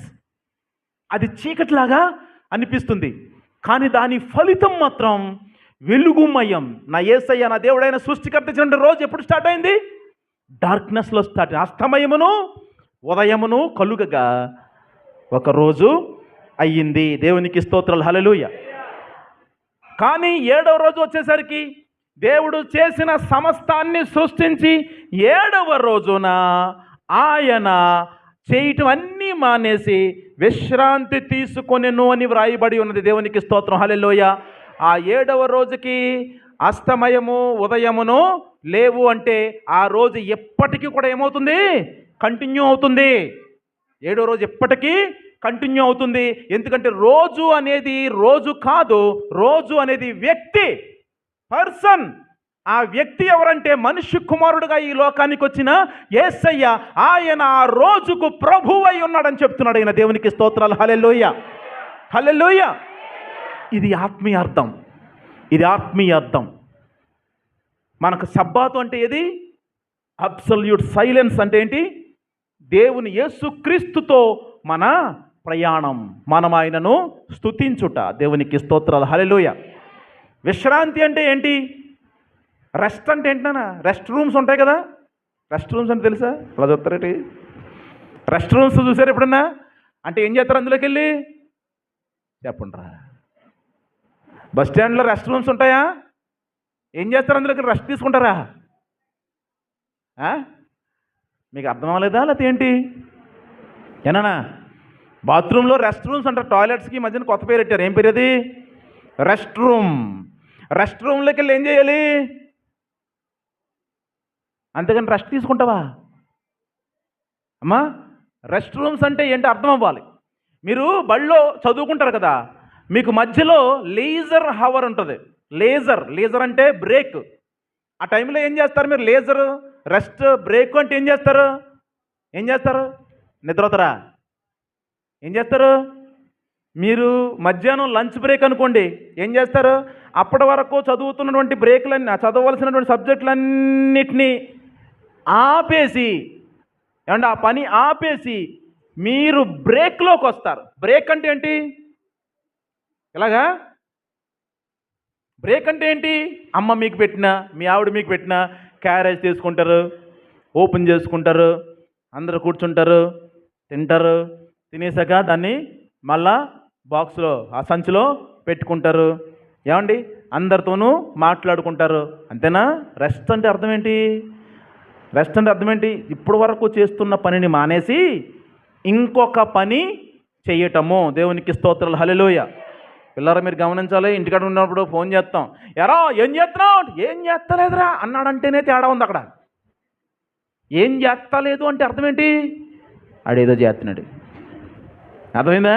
నువ్వు ఇంటికాడ ఉండి ఖాళీగా ఉండి బడి మానేసి, పని మానేసి, ఏమి చేయకుండా ఏం చేస్తున్నావు? ఏం చేస్తలేదు.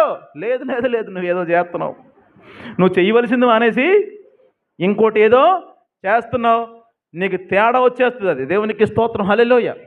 సో దేవుడు విశ్రాంతి తీసుకుంటున్నాడు అంటే అక్కడ ఏం చేయట్లేదని కాదు, నిద్రపోతున్నాడని కూడా కాదు. ఆయన చేసే పనంతటిని కూడా 6వ రోజున ముగించి 7వ రోజున మరొక పనికి నిష్క్రమించాడు. మీరు ఇల్లు కట్టారనుకోండి, ఏమండి, మన అబ్బులు గారు అద్భుతమైన ఇల్లు కట్టారు కదా. సంవత్సరం కట్టారండి? సంవత్సరం పట్టిందా టైము? 9 నెలలు. 9 నెలలు అసలు రెస్ట్ లేదు ఆయనకి, నిద్ర లేదు, రెస్ట్ లేదు. నేను కూడా ఫోన్ చేసేవాడిని కాదు. సంసోన్ గారికి ఫోన్ చేద్దామంటే, ఏం వాళ్ళ తమ్ముడు గారు ఇల్లు కట్టుకుంటున్నారు కదా, ఏం పనిలో ఉన్నారు ఏంటో అనేసి అస్సలు ఫోన్ చేసేవాడిని కాదు. డిస్టర్బ్ చేసి మళ్ళీ పని పోతుందేమో అని. దేవునికి స్తోత్రం. హల్లెలూయా. 9 నెలలు కట్టేశారు.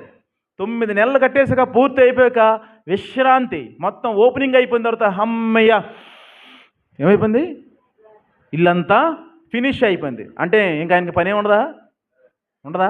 ఒక్క 9 నెలలు కష్టపడినటువంటి కట్టిన ఇంటిని లైఫ్ లాంగ్ కాపాడుకోవాలి కదా. చెప్పండి అమ్మా, దేనా? 9 నెలలు కట్టేసావు, మా ఆయన పని అయిపోయింది, ఇంకేం పని లేదు అని అంటకుందా? లైఫ్ లాంగ్ ఏం చేయాలి? మీరు దాన్ని కాపాడుకోవాలి. దేవునికి స్తోత్రం. హల్లెలూయా. సో దేవుడు కూడా 6 రోజులు చేసి ఆ సృష్టి అంతటిని లైఫ్ లాంగ్ ఏం చేస్తున్నాడు? ఆయన కాపాడుతూ ఉన్నాడు. Praise the lord. హల్లెలూయా. ఇజ్రాయేలును కాజువాడు కునుకడు, నిద్రపోడు. Praise the lord. హల్లెలూయా.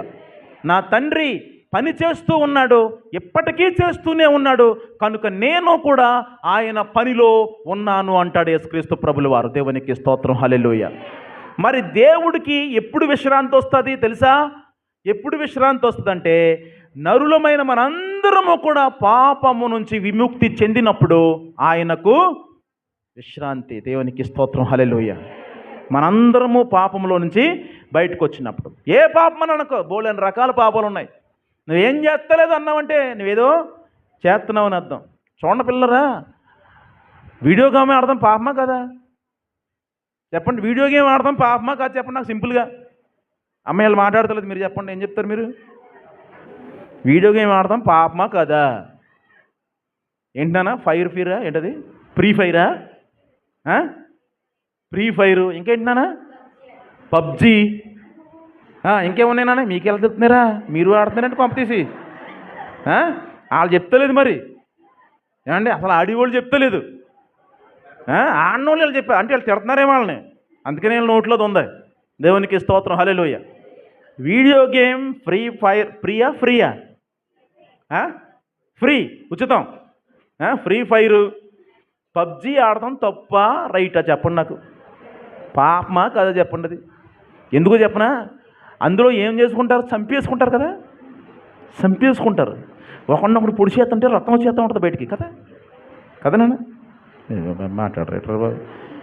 ఏంటి ఫ్రీ ఫైర్ అంటే ఏంటరా అని అడుగుతున్నాడు చిన్ని పక్కోడిని.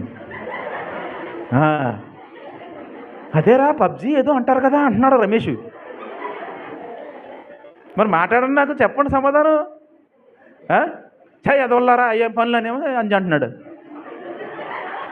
మీకు బుద్ధి జ్ఞానం లేదు అసలు, ఎందుకు ఆడుతున్నారా అని ఆయన అంటున్నాడు. అందుకనే మాట్లాడతారు వాళ్ళు బిజీగా ఉన్నారు, వాళ్ళు మాట్లాడుకుంటున్నారు.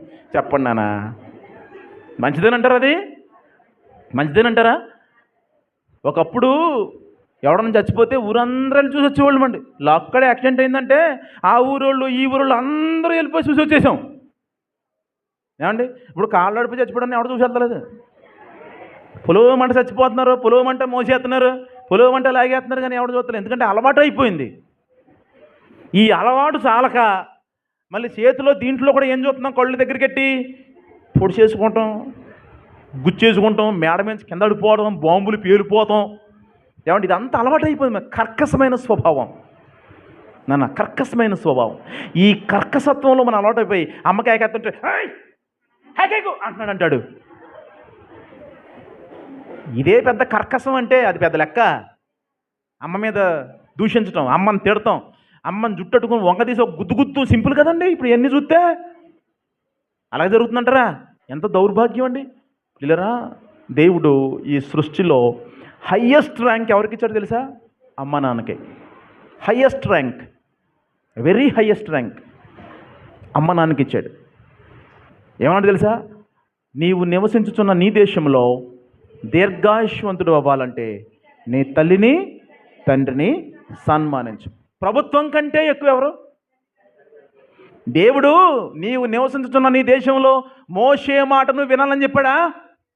యాజకుడు మాట వినాలి నువ్వు అని చెప్పాడా? ఫస్ట్ ఎవరి మాట వినాలన్నాడు? ఎవరిని సన్మానించాలి, ఎవరిని గౌరవించాలి? తల్లిదండ్రులను. ప్రైజ్ ద లార్డ్, హల్లెలూయా. ఈ ఫ్రీ ఫైరు, ఈ పబ్జి ఏం చేస్తుందో తెలుసా? ఇంట్లో తల్లిదండ్రులని గౌరవించకుండా చేస్తున్నాయి. పాపం కదండి, పాపం కదండి, చాలా పాపం కదండి. మీ పిల్లలకి సెల్ ఫోన్ కొనేసేసి ఆడికి సెల్ ఫోన్ ఇచ్చేసి అయ్యి బాబు మా కొడుకు అన్నీ వచ్చేస్తున్నాయి అని అనుకోకు. లాస్ట్ నిన్ను నొంగ తీసి గుద్దం కూడా వచ్చేద్దాడికి. నిన్ను నొంగబెడితే అంతా ఊడి జైల్లోకి వెళ్ళిపోతావు. అప్పుడు అర్థమవుతుంది, ఇదా నేను నేర్పింది ఇప్పుడు దాకానని. పిల్లరా బిడ్డలరా, నేను మిమ్మల్ని ప్రేమించి చెప్తున్నాను, నేను మీకోసం అనుదినము ప్రార్థన చేస్తూ చెప్తున్నాను. మీరు వాటి నుంచి బయటపడాలి, వాటి నుంచి బయటపడాలి. ఎవరో తాగేసి రోడ్డు మీద నడిపోయాడంట, అదే పాపం అనుకుంటున్నారా? వ్యభిచారం చేసేసారంట, అదే పాపం అనుకుంటున్నారా? మన చివరకు నడిపించేది భయంకరమైన పాపంలోకి మన చేతిలో ఉన్న ఇవే. ఒకడు పాడైపోయాడంటే దానికి కారణం, మెయిన్ రీజన్ ఏంటంటే సెల్ ఫోనే రబ్బాయి. బడి మానేలా అనిపించేద్దే, బడికి వెళ్ళబుద్ధి అవదో ఏనా? బడికి వెళ్ళాలంటే ఏం కారణం ఉంటుంది తెలుసా? మెండిరిగిపోయిన రీజన్లు ఉండవు, చిన్ని రీజన్లు. గోరు మీద సేం కుట్టేసిందమ్మా, నడలేకపోతున్నాను, అందుకని ఏం మానేసావు? ఎప్పుడు దాకా నడవలేవు? 9 గంటలు 10 గంటల దాకానే నడవలేవు. 10 గంటల నుంచి మళ్ళీ నువ్వు పులైపోతావు. ఎప్పుడు దాకానే? మళ్ళీ తెల్లారి స్కూల్ టైం అయ్యేదాకా. దేవునికి స్తోత్రం, హల్లెలూయా. ఏమండే, మనల్ని నటింపజేసేస్తుంది, ఇది నటింపజేసేస్తుంది సాతాను మనల్ని. నటులు అయిపోతున్నాం మనం. దేవునికి స్తోత్రాలు, హల్లెలూయా. కనుక ప్రియులరా, లోకము మనల్ని అలాగే తీసుకెళ్తుంది, చిక్కుల్లో పెట్టేద్ది. ఒక్కసారి అందులో పడ్డామంటే లాక్ చేసేద్ది, లాక్ చేసేద్ది. దేవునికి స్తోత్రాలు, హల్లెలూయా. అందుకే మనము దేవుని సన్నిధానంలో గమనించాలి, వాక్యాన్ని లిటరల్గా తీసుకోకూడదు. ఎక్కడుంది వాక్యంలో చూపించి నాకు అన్నాడు అంటే ఒకడు. ఎందుకు అంతమాల సెల్ ఫోన్ తీసుకుని ఆడుకుంటున్నావు అంటే ఎక్కడని చూపించి నాకు. వాక్యంలో ఎక్కడని చెప్పి సెల్ ఫోన్ చదవకూడదు చూడకూడదు అని ఒక్క మాట ఉంటే ఇప్పుడే ఫోన్ పక్కన కొట్టేస్తానంట. ఉందా? ఉందా? అయ్యగారు కూడా సమాధానం చెప్పలేడేమో. ప్రపంచ ప్రఖ్యాతిగాంచిన దేవుని వాక్యం చెప్పేసి యాదవుడు కూడా నిజమేరా బాబు వాక్యంలో ఎక్కడ లేదని. కానీ వాడు మనల్ని మభ్యపెట్టి పలు రకాలుగా నాశనం చేసేస్తాడు. దేవునికి స్తోత్రాలు, హల్లెలూయా. కనుక ప్రియులారా, ఆయన విశ్రాంతి దినం మీద అధిపతి అయి ఉన్నాడు. ఆయన ఘనమైనటువంటి వాడు. దేవునికి స్తోత్రం, హల్లెలూయా. కనుక పిల్లరా, ఆయన యందు మనము ఆయనను ప్రేమించుట మనము నేర్చుకోవాలి. ఎప్పుడైతే దేవుడు మనకిచ్చిన వాటి మందు మనకు విలువను పెరుగుతుందో అప్పుడు మనం ఖచ్చితంగా ఏం చేస్తాం? దాని విలువ తెలిసినప్పుడు కృతజ్ఞత చేయటం ప్రారంభిస్తాం. ఎందుకు కొంతమంది కృతజ్ఞత చెల్లించలేరు తెలుసా? ఎందుకు కొంతమంది చేసిన మేలును మర్చిపోతారు తెలుసా? ఎందుకు కొంతమంది తీసుకోవటమే అలవాటు కానీ ఇవ్వటం అలవాటు ఎందుకు ఉండదు తెలుసా? వాళ్ళకే మెయిన్ రీజన్ ఏంటంటే వాళ్ళ కలిగి ఉన్న వాటి విలువ వాళ్ళకి తెలియదు. దేవుడిచ్చిన దాని యొక్క విలువ వాళ్లకు తెలియదు. దేవునికి స్తోత్రాలు. హల్లెలూయా, హల్లెలూయా. కృతజ్ఞత మనం కలిగి ఉంటే, కృతజ్ఞత 3 పదాల కలయిక. ఒకటి కేరింగ్, రెండవది షేరింగ్, మూడవది daring. Caring, sharing, daring. Caring అంటే ఏంటి? కేరింగ్ అంటే ఏంటి? నీకు ఇచ్చిన దాని విలువ నీకు తెలిస్తే దాన్ని కేర్ఫుల్గా చూసుకుంటావు. కేర్ఫుల్గా చూసుకుంటావు. బండి కొనుక్కున్నావు అనుకో, ఎలా చూసుకుంటావు దాన్ని? కేర్ఫుల్. దానికంటే విలువైందంటే నీ బిడ్డలో, దానికంటే విలువైందంటే నీ భార్య. అది నీకు ఇవ్వబడింది. కేర్ఫుల్గా చూసుకుంటున్నావా? నిజం చెప్పండి, కేర్ఫుల్గా చూసుకుంటున్నారా? కృతజ్ఞత ఉంటే ఫస్ట్ స్టెప్ ఏంటి తెలుసా? మనకు అనుగ్రహింపబడిన వాటిని కేర్ఫుల్గా చూసుకుంటాం. రెండవది షేర్ చేసుకుంటాం, షేరింగ్. రెండవది ఏంటి? షేరింగ్ అంటే వారి కష్టాన్ని మనం కూడా షేర్ చేసుకుంటాం. దేవుని మందిరంలో కూడా మనకు కేరింగ్ లేదు. తినేస్తాం, తన్నేస్తాం, వెళ్ళిపోతున్నాం. మనం భోజనం చేసినప్పుడు ఆకిలా పడేస్తాం, వెళ్ళిపోతాం, అంతే. మీలో చాలామందికి కేరింగ్ లేదు, కేర్ఫుల్నెస్ లేదు. ఎందుకంటే ఈ విలువ మీకు తెలియట్లేదు. మీకు అనుగ్రహింపబడిన దాని విలువ ఇక్కడ తెలిస్తే, ఈ విందు యొక్క విలువ మీకు తెలిస్తే మీరు కేర్ఫుల్గా హ్యాండిల్ చేస్తారు. కేర్ఫుల్గా హ్యాండిల్ చేసి ఎక్కడ నష్టం కలగకుండా ప్రతి దాన్ని జాగ్రత్తగా చూస్తారు. మీరు కేర్ చేయడానికి చుట్టూరు చూడండి, ఎన్నో విషయాలు ఉంటాయి. దేవుని మందిరంలో కేర్ చేయడానికి ఏమైనా ఉన్నాయా? కేర్ఫుల్గా దీన్ని అంతటిని చేయడానికి ఏమైనా ఉందా? బోల్డ్ అంత ఉంది. కానీ మీరు కేర్లెస్, ఎందుకంటే మీకు విలువ తెలియట్లేదు. రెండవది షేరింగ్. ఒకళ్ళు పని చేస్తున్నారనుకో, ఇది చేస్తుందా, చేయని, ఎంతకాలం చేద్దా చూస్తాను. వంట చేస్తున్నారు అనుకోండి, వీళ్ళు చేస్తున్నా, చేయని, అవి అమ్మాయికి తెలదు, ఎంతకాలం చేద్దా చూస్తాను. వచ్చిగా సాయం చేయరండి. ఏం చేస్తారు వీళ్ళు? షేరింగ్ ఉండదు. దేవునికి స్తోత్రాలు. హల్లెలూయా, హల్లెలూయా. మనం షేర్ చేసుకోవాలి. మనకు కలిగి ఉన్నదాన్ని మన అనుగ్రహింపబడిన వారితో ఏం చేయాలి? షేర్ చేసుకోవాలి. వాళ్ళకి ఇచ్చేవారిగా మనము ఉండాలి. దేవుడు మనకు కలిగించిన దాన్ని బట్టి దేవునికి మనం కృతజ్ఞత కలిగి ఉండాలి. Praise the lord. Hallelujah. Sharing. తర్వాత డేరింగ్ అంటే ఏంటి తెలుసా? నువ్వు దేని మీద అయితే కృతజ్ఞత కలిగి ఉన్నావో దాన్ని చేయడానికి నీకు డేరింగ్ ఉండాలి. ఎందుకంటే ఇక్కడికి వచ్చి నువ్వు ప్రార్థన చేసేందుకు 2 సార్లు నిన్నేమంటారు తెలుసా? బాబు ఇది ఈ మధ్య తెగ ఇది అయిపోతున్నారు బాబు, తెగ చేసేస్తుంది ప్రార్థన, మేము 30 ఏళ్ళ నుంచి ఉంటున్నాం, మేమే చేయలేకపోయావు. నువ్వు మీ అయ్యగారు మీ సంఘం మీది అంటారు. అప్పుడు మనకి ఏం కావాలి? డేరింగ్ కావాలి, ధైర్యం కావాలి. ఎందుకంటే సంఘంలోనైనా ఎక్కడ 2 గుంపులు ఉంటారు. ఒకటి కన్స్ట్రక్టివ్ ఉంటారు, రెండోది డిస్ట్రక్టివ్ ఉంటారు. కట్టేవారు ఉంటారు, పడగొట్టేవారు ఉంటారు. అర్థమైందండి? కట్టేవారు ఉంటారు, పడగొట్టేవారు కూడా ఉంటారు. దేవునికి స్తోత్రాలు. హల్లెలూయా, హల్లెలూయా. కట్టేవారు బలంగా ఉంటారా, పడగొట్టేవారు బలంగా ఉంటారా? పడగొట్టేవారు. జేసీబీ బలంగా ఉంటుందా? ఎవరు బలంగా ఉంటారా? జేసీబీ బలంగా ఉంటుంది. కానీ జేసీబీ బతకాలి అంటే కట్టేవాళ్ళు ఉండాలి. బతకని వాళ్ళని, బలంగా ఉంటే నీకేంటి, వాళ్ళని బతకని, పడగొట్టే వాళ్ళని బతకని. కానీ కట్టేవాళ్ళు ఉన్నంతసేపు, కట్టేవాళ్ళు కన్స్ట్రక్టివ్ పీపుల్, ఇచ్చేవాళ్ళు ఉన్నంతసేపు ఏం జరుగుతుందండి? వ్యవస్థ నడుస్తుంది. అనేక మంది ఆశీర్వదింపబడతారు. Praise the lord. Hallelujah, hallelujah. కాకపోతే ముందుకెళ్ళి ప్రతి ఒక్కడిని కూడా ఎక్కలాగేస్తారు. ఈ డిస్ట్రక్టివ్ గ్రూప్ బ్యాచ్లు పడగొట్టేస్తూ ఉంటారు. పాట బాగా నేర్చుకుని పాడొచ్చు కదా అనేది. ఇప్పుడు ఎప్పుడు పాడదు పాట, ఇప్పుడు ఎప్పుడు మైక్ తీసుకుని పాట ఆడదాం. కానీ పాడేవాళ్ళు ఇప్పుడు చిట్టుబాబు వచ్చి చక్కగా పాట పాడదాం అనుకో, ఇక్కడ ఈ పాటనే, అక్కడ ఆ పాట అనేటి అనేద్ది. ఆ బుద్ధి లేని నోరు. ఆ పిల్లడు ఏమైపోతాడు? అయ్యో బయటికి వెళ్ళి నేనేం పాట పాడాను రా బాబుని కృంగిపోయి, బాధపడిపోయి, ఏమండి, నిర్వీర్యం అయిపోతాడు. Praise the lord. Hallelujah, hallelujah. ఆ టైంలో డేరింగ్ ఉండాలి నాన్న. ఏముండాలి? డేరింగ్. నువ్వు ఒక్క అడుగు వేసావనుకో, నీ వెనకాల ఇంకొకడు వేసేస్తాడు. మీ యూత్ వారు ఒక్క అడుగేసి ఇక్కడికి వచ్చి ఆరాధన చేసేటప్పుడు నిలబడ్డారు అనుకో, నీ వెనకాల ఇంకొకడు వచ్చేస్తాడు. ఏడిసేవాడు ఎప్పుడు ఆడుతాడంట, పడగొట్టేవాడు ఎప్పుడు సిద్ధంగా ఉంటాడు. జేసీబీ వాడు ఏం చేస్తాడు? ఎవరన్నా ఫోన్ చేస్తారేమో తవ్వేద్దాం. ఎర్త్ మూవర్స్ అంటే వీళ్ళు. ఎవరండి వీళ్ళు? ఎర్త్ మూవర్స్ అంట. ఎర్త్నే తవ్వేద్దామని చూస్తాం. దేవునికి స్తోత్రం, హల్లెలూయా. మరి కన్స్ట్రక్ట్ చేసేవాళ్ళు ఉంటారు, వాళ్ళు ఎప్పుడు నిర్మిస్తూ ఉంటారు. నిర్మాణాత్మకమైనటువంటి పనిని వారు చేస్తూ ఉంటారు. కృతజ్ఞతలో నుంచే నిర్మాణం అనేది వస్తుంది. నిర్మించాలి. ఒకటి కేరింగ్, షేరింగ్, డేరింగ్. డేరింగ్ అంటే ధైర్యం. సిగ్గు మనకి ఏం చేయాలన్నా సిగ్గు. ఎందుకు సిగ్గు అనుకుంటున్నారు? పడగొట్టేసే వాళ్ళు ఉంటారు, వాళ్ళ గురించి సిగ్గు మీకు. నీకు పాట పాడాలని ఉంటుంది, ఏమన్నా నీకు తలంత ఉంటుంది, నువ్వు పాట పాడవంటే కోకిల్లాగా పాడతావు ఎంచక్కని. కానీ నీకు సిగ్గు ఎందుకు? అంజుబాబు వచ్చి పొరపాటున మైకి తీసుకుంటే వెనకాల ఏమంటారు? పడగొట్టేస్తారనమాట, కూలదోసేస్తారనమాట. అప్పుడు ఏం కావాలన్నా? డైరింగ్ కావాలి, డైరింగ్ కావాలి. దేవుడు మిమ్మల్ని దీవించును గాక. హల్లెలూయా, హల్లెలూయా. కనుక కృతజ్ఞత అనేది చాలా ప్రాముఖ్యము. నీ ఇంట నువ్వు కృతజ్ఞతను కలిగి ఉండాలి. నీకు అనుగ్రహింపబడిన దాని విలువ నీకు తెలియాలి.